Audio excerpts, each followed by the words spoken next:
नमस्कार। India debate में आप सबका स्वागत है। मैं हूं आशुतोष पाठक। मित्रों, याद कीजिए जब अहमदाबाद प्लेन क्रैश हुआ था तो क्यूवाइब नेटवर्क ने आपको सबसे पहले ये बात बताई थी कि प्लेन क्रैश में जो कारण बताए जा रहे हैं वो कारण ठीक नहीं है। कहा जा रहा था कि सेबोटाज हो गया है, कहा जा रहा था कि ये मैन मेड प्रॉब्लम है, और मोटे तौर पर यह भी कहा गया कि पायलट की गलती की वजह से हो गया है। लेकिन हमने उस वक्त भी आपको बताई थी, बोइंग कंपनी के जो व्हिसिल ब्लोअर ब्लोअर थे, उन्होंने स्पष्टतया कहा था कि कंपनी पैसेंजर की जान के साथ खिलवाड़ कर रहा है, कंपनी ध्यान नहीं दे रही है। और जब उन्होंने ये क्वेश्चन रेज किया, उसके बाद उनके साथ क्या किया गया? उनको नौकरी से निकाल दिया गया, उनको परेशान किया गया, आर्थिक रूप से परेशान किया गया। जब वो यूएस सीनेट में आकर के अपना स्टेटमेंट रिकॉर्ड कराया तो बात खुल करके सामने आई। आज एक बार दोबारा हमने जो आपको बात बताई थी वो बात विंडिकेट हो गई, वो बात लगता है सच साबित हो रही है। अमेरिकी सीनेट के पास फेडरेशन ऑफ एविएशन सेफ्टी करके एक एजेंसी है, यूएस एजेंसी है। उसने एक प्रेजेंटेशन भेजा और उस प्रेजेंटेशन में बोइंग 787 की खामियों के बारे में डिटेल से, विस्तार से चर्चा की गई है। भारतीय मीडिया ने उसे पिक भी किया है। लेकिन बोइंग 787 में गड़बड़ियां हैं, इसके बारे में हम लोगों ने बहुत पहले ये इंगित किया था और सरकार को भी बताया था और एयर इंडिया को भी कहा था कि आपको इसकी तरफ ध्यान देना चाहिए। एयर इंडिया ने इस तरफ ध्यान दिया है क्योंकि एयर इंडिया आजकल टाटा ग्रुप के पास है। टाटा ग्रुप सेफ्टी से, सिक्योरिटी से कोई समझौता नहीं करती, इसमें भी कोई शक नहीं है। यह भी बात सही है कि एक विशियस कैंपेन भी चलता है, एक राइवलरी होती है कि एक दूसरा एविएशन वाला जो है, वो सबसे जो चलने वाली फ्लीट होती है या बड़ा फ्लीट जिसके पास है, वो उसके खिलाफ विशियस कैंपेन भी करवाती है, आर्टिकल्स भी छपवाती रहती है। ये बात भी सच है। लेकिन इस तरह के विशियस कैंपेन से अंततः नुकसान होता किसका है? अगर मान लीजिए कि कोई कैंपेन चला रहा है, तब भी इसकी जांच होनी चाहिए, और अगर नहीं चला रहा है तो खंडन करना चाहिए। खंडन जब आप नहीं करते हैं तो इसका मतलब है कि आप धीरे धीरे कुछ स्वीकार करते हैं कि हाँ, इसमें कुछ सत्यता है। क्योंकि जब फेडरेशन ऑफ एविएशन सेफ्टी ने सीनेट के पास प्रेजेंटेशन दिया है तो उस प्रेजेंटेशन में काफी बारीकियों के बारे में बताया है। अब आप कल्पना कीजिए कि जो प्लेन क्रैश हुआ है, एक तो कहा जा रहा है कि बोइंग 787 अपने शेड्यूल्ड प्रोडक्शन से 3 साल पीछे चल रही थी। मतलब जो डिमांड मार्केट में है एयरक्राफ्ट की, उस एयरक्राफ्ट को प्रोड्यूस करने में जो वक्त लग रहा है वो 3 साल ज्यादा वक्त लग रहा है। और इससे जो एयरलाइंस की कंपनियां हैं, जो सर्विस कंपनियां हैं, वो परेशान हैं। इसकी वजह से यही कारण था कि जो उस वक्त जो जो व्हिसिल ब्लेयर थे, उन्होंने बताया कि सिक्योरिटी और सेफ्टी से इंजीनियरिंग के टैंपर होने की बात कही थी, और उन्होंने कहा था कि मैन्युफैक्चरिंग और इंजीनियरिंग दोष है, इसके ऊपर कंपनी समझौता कर रही है क्योंकि उनके ऊपर प्रेशर है। 3-3 साल प्रोडक्शन लाइन में वो पीछे चल रही है। इसका मतलब है कि जो एयरक्राफ्ट आज डिलीवर करना है वो 3 साल के बाद डिलीवर होगा। ऐसी स्थिति में उनके पास कौन आएगा, कौन कॉन्ट्रैक्ट देगा? तो ऐसी परिस्थिति में बोइंग कंपनी सारे समझौते कर रही थी कि नहीं, हमें जल्दी से जल्दी एयरक्राफ्ट को है डिलीवर करना है कंपनी को। और इसमें एक बारीक जो चूक रह जाती थी, अब वो बारीक चूक जानलेवा हो गई। 250, 250, 260 के करीब हमने लोगों को खो दिया, और उसमें एक पूर्व मुख्यमंत्री भी थे गुजरात के, उसको भी हमने खोया। इतना बड़ा क्रैश हुआ, अभी तक का एक one of the biggest crash है ये प्लेन जो अहमदाबाद में हुआ। अब उस प्लेन विशेष के बारे में कुछ डिटेल सामने आए हैं, जो प्लेन क्रैश हुआ है, जो एयरक्राफ्ट क्रैश हुआ है। कहा जा रहा है मित्रों कि ये जो यूएस एजेंसी है, फेडरेशन ऑफ एविएशन सेफ्टी, जिन्होंने एक रिपोर्ट दिया है, आज मैं अब आपको पूरी डिटेल बताता हूं कि कैसे कैसे वो अब ये प्रकाश में आ रहा है मामला, जिसको भारत के मीडिया ने भी उसको दिया है। According to the group, these record suggest the aircraft registered VTANB experienced system failure from its very first day in service with Air India। ये कह रहे हैं कि जिस दिन ये एयरक्राफ्ट एयर इंडिया के फ्लीट में शामिल हुआ, उसी दिन से एयरक्राफ्ट में गड़बड़ियां थी और ये बात स्पष्ट दिखाई पड़ रहा था। बावजूद इसके ऊपर किसी ने ध्यान नहीं दिया। अब आगे कह रहे हैं ये पहले दिन से, और खाली ये नहीं, ये कह रहे हैं, ये जो रिपोर्ट आई है, इस रिपोर्ट में ये कहा जा रहा है कि 11 वर्ष से ये एयरक्राफ्ट सर्विस में था, 11 वर्ष से। और जिस दिन से ये प्रोडक्शन कंपनी से ये बाहर आई है ये एयरक्राफ्ट, उसी दिन से ये गड़बड़ियां थी। ये कंपनी से बाहर कब आई? 2010-11 में आई है, वो मैं अभी आपको दिखा रहा हूं पूरा। A US-based aviation safety campaign group has alleged that the Air India Boeing 787 aircraft that crashed in Ahmedabad on June 12, 2025 suffered from multiple technical problems throughout its service life, and that safety issues linked to the aircraft type are being downplayed globally। अब ये कह रही है, ये report कह रहा है कि ये मल्टीपल टेक्निकल प्रॉब्लम से ये पर्टिकुलर एयरक्राफ्ट गुजर रहा था और इसको डाउन प्ले किया ग्लोबली। खाली बोइंग 787 का खाली यही एयरक्राफ्ट नहीं, और भी फ्लीट में जो एयरक्राफ्ट हैं उसमें मल्टीपल टेक्निकल प्रॉब्लम हैं और उसको डाउन प्ले किया जा रहा है। उसके प्रचार प्रसार पर मिट्टी डाला जा रहा है, पानी डाला जा रहा है, उसको प्रचारित नहीं किया जा रहा है ग्लोबली। ये इनका कहना है। The Foundation for Aviation Safety submitted a presentation dated 12 जनवरी को उन्होंने पेश किया है, 12 जनवरी 2026 to the US Senate according to people aware of the matter। अब इसका ये इन्होंने संज्ञान लिया है। FAS alleged the problems stemmed from what it described as a void and confusing mix of engineering, manufacturing, quality and maintenance shortcomings। कह रहा है कि बहुत ही कंफ्यूजिंग मिक्स है, बहुत सारे इसमें लोचा हैं, इंजीनियरिंग में, मैन्युफैक्चरिंग में, क्वालिटी मेंटेनेंस के शॉर्टकमिंग्स में। अगर आप मेंटेन भी कर ले, मान लीजिए कि मैन्युफैक्चरिंग कोई दोष है, शॉर्टकमिंग्स है उसमें, और उसमें अगर आपने मान लीजिए कि उसका मेंटेन आपने कर लिया, उसकी गड़बड़ियों को ठीक कर लिया, उसकी क्वालिटी को आपने मेंटेन कर लिया, तो अगर मैन्युफैक्चरिंग कोई दोष है तो आप उसको ठीक कर सकते हैं, लेकिन ऐसा नहीं किया गया। The issues cited include electronic and software faults, repeated tripping of circuit breakers, wiring damage, short circuits, loss of electrical power and overheating of power system components।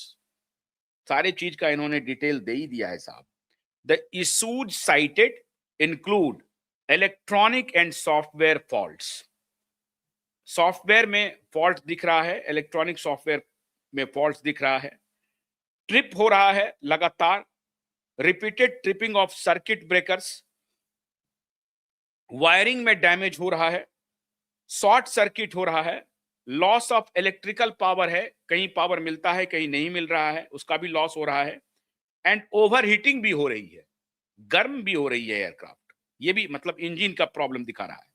आगे कह रहा है, when asked about the claims by FAS, a Boeing spokesperson said we will defer it to Indian Aircraft Accident Aviation Bureau। उन्होंने कहा कि अब ये इसकी अभी जो FAS जो हमको फाइंडिंग्स दे रही है, लेकिन इंडियन एक्सीडेंट एविएशन ब्यूरो ने जो फाइंडिंग दिया है, अब उससे इसको हम देखेंगे, उसके बाद ही हम इस पर कोई प्रतिक्रिया देंगे। Organization protocol known as NX 13, जो प्रोटोकॉल है NX 13 का, उसके हिसाब से ही हम आपको अपनी प्रतिक्रिया देंगे। The civil aviation ministry decline to comment on the report. अब इस रिपोर्ट पर सिविल एविएशन मिनिस्ट्री ने कुछ भी नहीं बताया है, कुछ भी नहीं कहा है। अच्छा, commenting on the preliminary report released by AAIB, जो भारत का है, accident investigation, aircraft accident investigation bureau, the foundation claimed the findings appear to suggest pilot error, particularly with regard to fuel control switches. FAS compared this narrative to the early investigations into the Boeing 737 MAX crashes, alleging a pattern of blame the pilots. अब जो भारत का जो accident aviation aircraft accident investigation bureau है, AAIB, उन्होंने जो कहा है, ये फेडरेशन ऑफ एविएशन सेफ्टी का कहना है कि उन्होंने जो पायलट पे शिफ्ट किया है सारी जिम्मेदारी, वो सही नहीं है।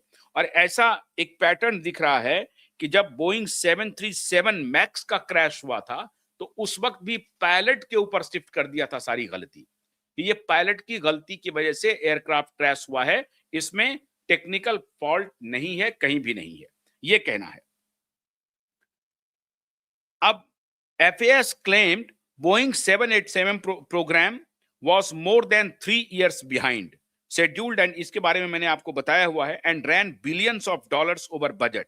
It said it analyzed over 2000 aircraft systems failure reported related to the 787। 2000 जो 787 बोइंग है उसके लगभग 2000 एयरक्राफ्ट को इन्होंने एनालाइज किया है, covering about 18% of the global fleet, जो कि पूरे ग्लोबल फ्लीट का लगभग 18% कवर करता है। ये बोइंग 787 जो है ये टोटल ग्लोबल फ्लीट का 18% करता है, उसको इन्होंने एनालाइज किया है अब the global fleet of 1235 aircraft, and argued this represented just the tip of the iceberg. ये जो अभी हमने जो रिपोर्ट दी है कि इसमें क्या क्या फॉल्ट हैं, मैन्युफैक्चरल फॉल्ट है, इंजीनियरिंग फॉल्ट है, और भी जितने फॉल्ट है, मैन्युफैक्चरिंग फॉल्ट है, ये सब के बारे में जो हमने बताया ये टिप ऑफ द आइसबर्ग है, ये बहुत ही छोटी बात है, अभी तो और इसका पता लगना बाकी है। According to FAS, the aircraft involved the crash rolled out of the factory in late 2011। अब इसके बारे में डिटेल देखिए। ये जो एयरक्राफ्ट जो क्रैश हुआ है वो एयरक्राफ्ट फैक्ट्री से बाहर कब आया? 2011 में। Flu for the first time in December 2013। Factory से बाहर आता है 2011 में, पहली बार उड़ान भरता है 2013 में, was delivered to Air India on January 28, 2014। 2011 में बाहर आया फैक्ट्री से, 2013 में उड़ान भला दिसंबर 2013 में, और एयर इंडिया को जो डिलीवर हुआ है वो जनवरी 28, 2014 को ये एयरक्राफ्ट डिलीवर हुआ है, and made its first commercial flight on February 8, 2014। जनवरी 28, 2014 को ये एयरक्राफ्ट एयर इंडिया के फ्लीट में शामिल होता है, और 8 फरवरी 2014 को ये अपना ऑपरेशन शुरू करता है। अब आप देख लीजिए, 11 में ये फैक्ट्री से बाहर निकल चुका है ये एयरक्राफ्ट, और 11 से लेकर के 3 साल के बाद ये कमर्शियल फ्लाइट भरना शुरू करता है। अब वो 3 साल तक वो फ्लाइट कहां था?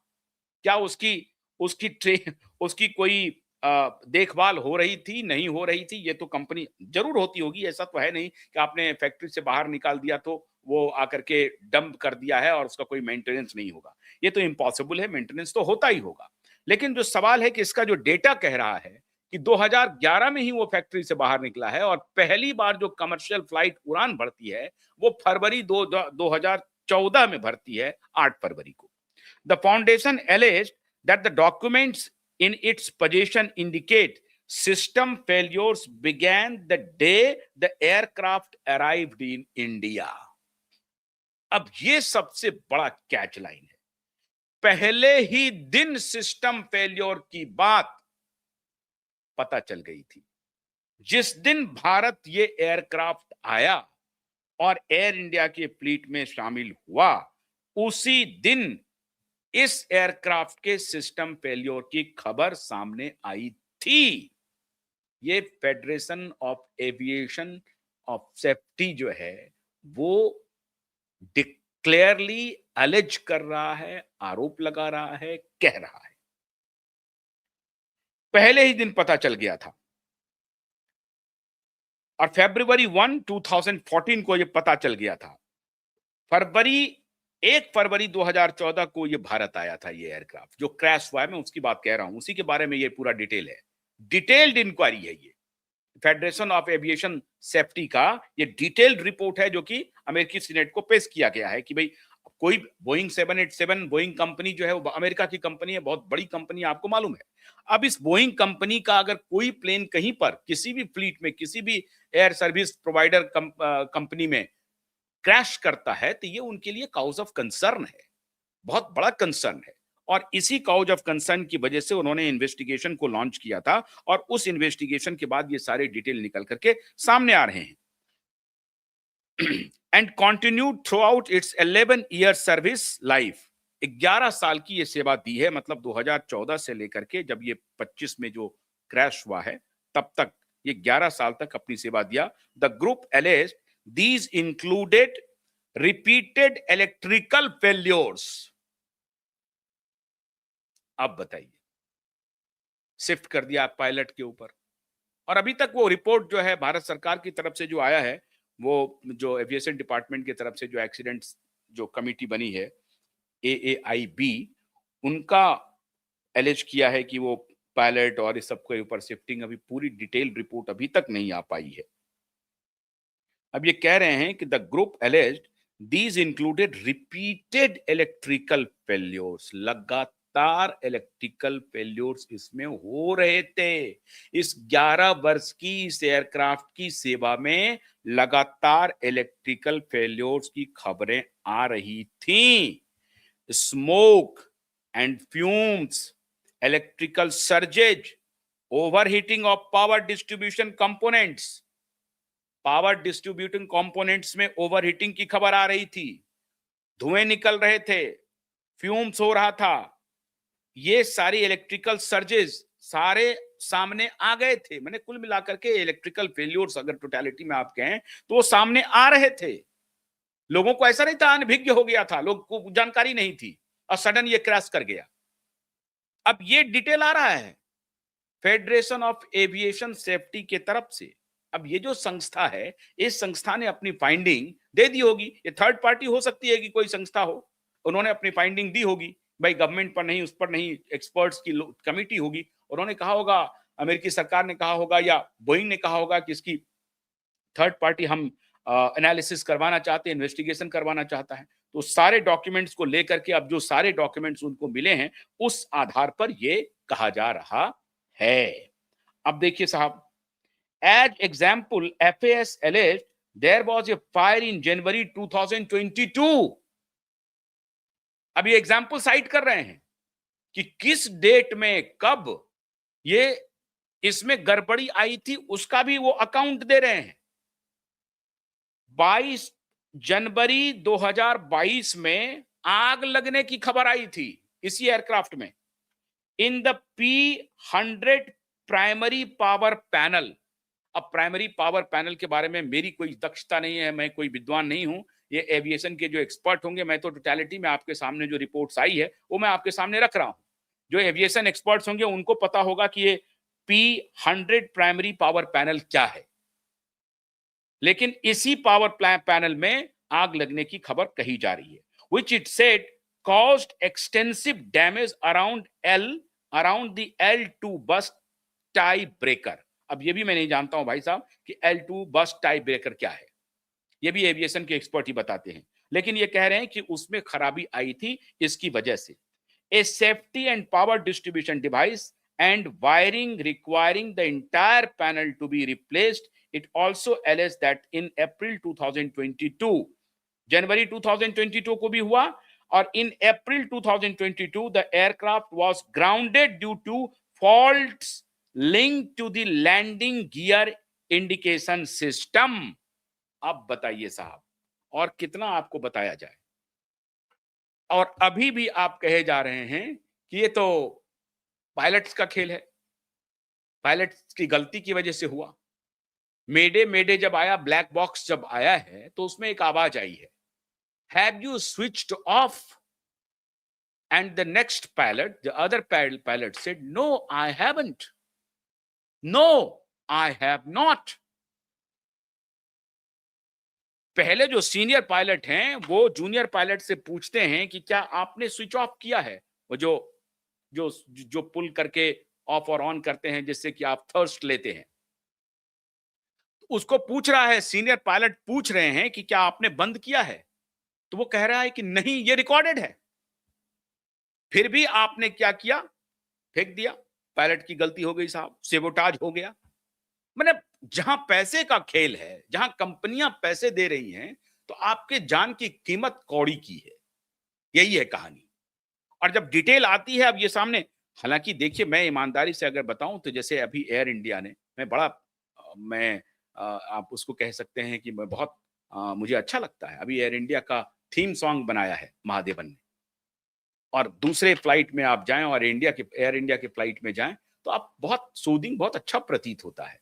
और एक प्रकार से अब वो डर खत्म हो गया है। लेकिन सवाल एयर इंडिया का नहीं है, सवाल बोइंग 787 का नहीं है, सवाल वो है कि वो इंडिगो में हो या अन्य फ्लाइट सर्विस प्रोवाइडर के पास यही एयरक्राफ्ट हो।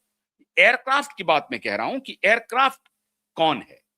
बाकी सर्विसेज तो बहुत अच्छा है, लेकिन एयरक्राफ्ट कितना टेक्निकली स्ट्रांग है, कितना फुल प्रूफ है, उसकी सेफ्टी कितनी स्ट्रांग है, इस पर तो चर्चा करनी ही पड़ेगी।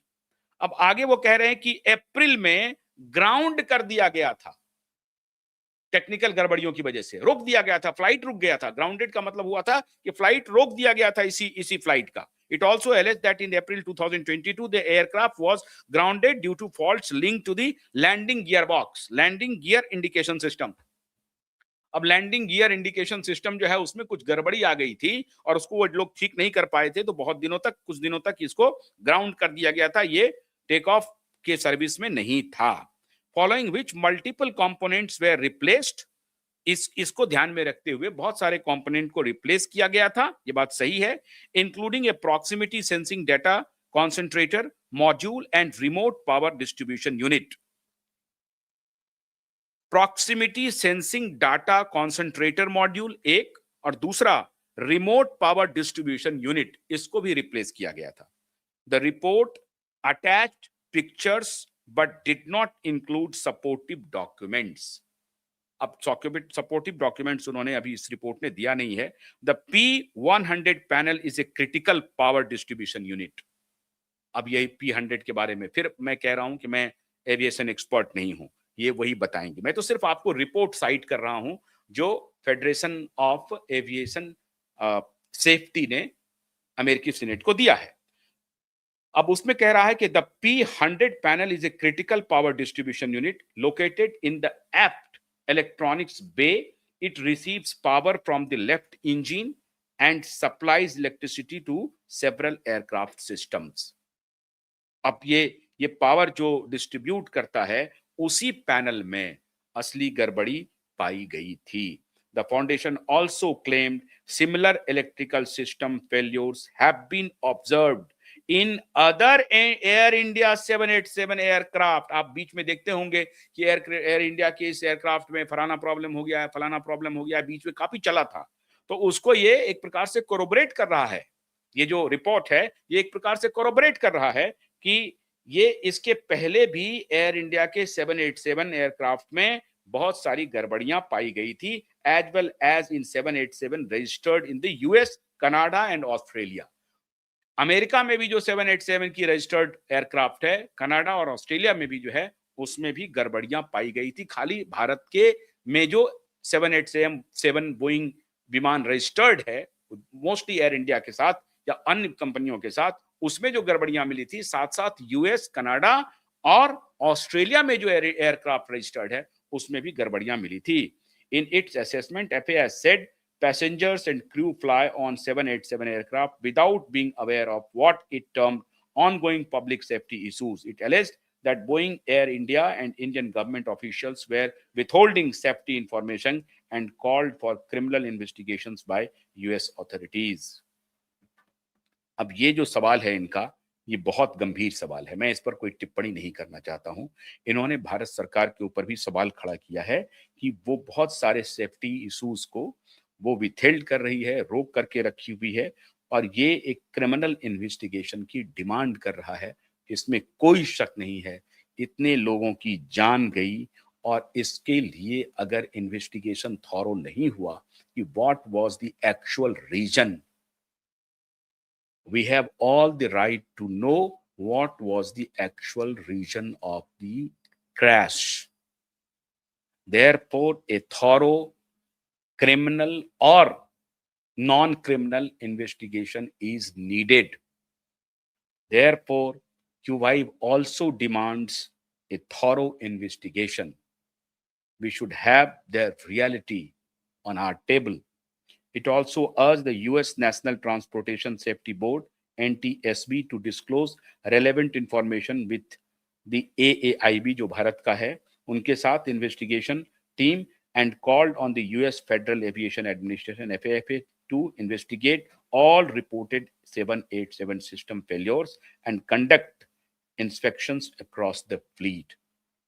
भारत की एजेंसी और अमेरिकन जो यूएस एजेंसीज है, सिविल एविएशन से रिलेटेड, सेफ्टी से कंसर्न जो एविएशन इंडस्ट्रीज है, उनको ये कह रहे हैं कि दोनों को मिलकर के थॉरो इन्वेस्टिगेशन लॉन्च करना चाहिए ताकि असली बात पता चले कि प्लेन क्रैश का कारण क्या था। लेकिन प्रथम दृष्टया जो फेडरेशन ऑफ एविएशन सेफ्टी ने रिपोर्ट पेश किया है, उसके हिसाब से लग रहा है कि जो एयरक्राफ्ट क्रैश किया वो पहले दिन से शंका के घेरे में था। मल्टीपल उसमें फ्लॉज थे, मल्टीपल टेक्निकल गड़बड़ियां थी और इसको इन लोगों ने देखा भी था, उसको ठीक भी किया था। जरूरत ये थी, हो सकता है कि करोड़ों का फ्लाइट था, उसको पूरे को लौटा देते और नया फ्लाइट ही लाते। लेकिन एक फ्लाइट की बात थोड़ी है, 18% बोइंग कंपनी के एयरक्राफ्ट जो फ्लीट हैं, एयरक्राफ्ट हैं, उसमें ये गड़बड़ियां मिल रही हैं। तो थोड़ा सतर्क होकर के इसको जांच करने की जरूरत है। मेरा कोई भय दिखाना, डर दिखाना नहीं है। मैं एयर इंडिया के ऊपर पूरा भरोसा करता हूं, उससे फ्लाई भी करता हूं। आप सबसे भी अनुरोध करता हूं कि फ्लाई कीजिए, डरने की जरूरत नहीं है। लेकिन भारत सरकार को सतर्क होने की जरूरत है। कंपनियों के सेफ्टी सिक्योरिटी के नॉर्म्स को भारत के directorate general of civil aviation, DGCA जो है, उनको फौरन से पेशतर इस दिशा में काम करना चाहिए। हम उम्मीद करते हैं कि डीजीसीए इस दिशा में काम करेगी। बहुत बहुत शुक्रिया। नमस्कार।